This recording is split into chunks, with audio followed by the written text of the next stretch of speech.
In the 5th episode of House of the Dragon Season 1, audiences were treated to another violent wedding on the Game of Thrones franchise.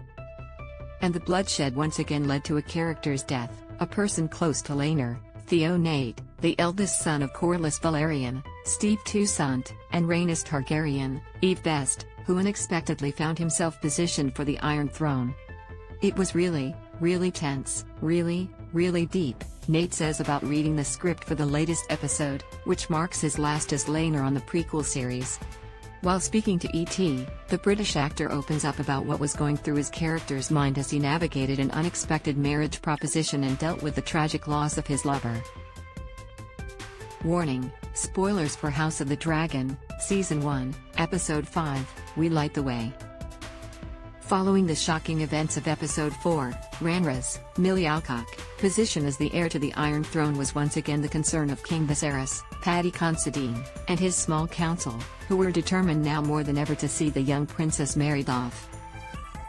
This time, everyone settles on Laenor after Corlys negotiates that any of Laenor and Rhaenys' children will be known as Velaryons until they sit on the throne, when they'll be renamed Targaryens. The only issue with the marriage is that Laenor is actually gay, and in a not-so-secret relationship with Joffrey Longmouth, Solly MacLeod. And the fact is he is not even interested in the family politics at hand. He's more concerned with riding his dragon, Seasmoke, like he did during the War for the Stepstones. At the moment in the timeline, the Iron Throne isn't on his mind at all. He's more wanting to go to battle. He loves fighting. He loves war, Nate says, also explaining that he loves Joffrey. So, he knows he's never going to be able to be true to himself if he was to be anywhere near the Iron Throne. And unlike his father, who is deeply resentful that his wife was passed over as queen, Laenor isn't as affected by that. There's a lot of talk about how his mom had been passed over for the Iron Throne before he was born. But it's not something that motivates his every move, the actor says. At least not in the same way his relationship does. Joffrey is probably the biggest motivation.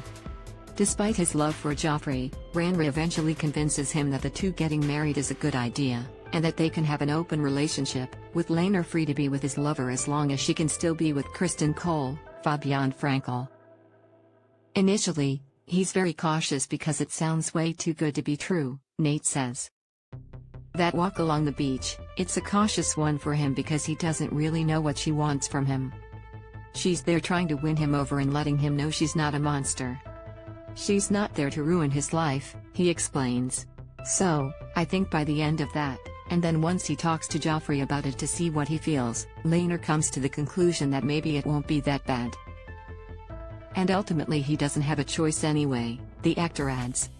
So, he just gets on with it. What follows, though, is hardly anything that Laenor could have predicted. And if he had any concern that someone like Joffrey might not come out on the other side of his nuptials to Rhaenys alive, he probably wouldn't have gone through with it.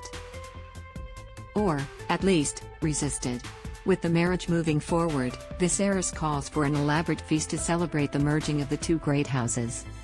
But it quickly turns into an evening fraught with tension as Queen Alicent, Emily Carey, Prince Daemon, Matt Smith, and others don't hide their disappointment over the pairing.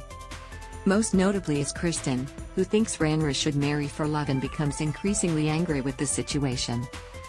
It's not long before his rage boils over and Criston gruesomely attacks and kills Joffrey in the middle of the festivities, turning the celebration into an all-out brawl.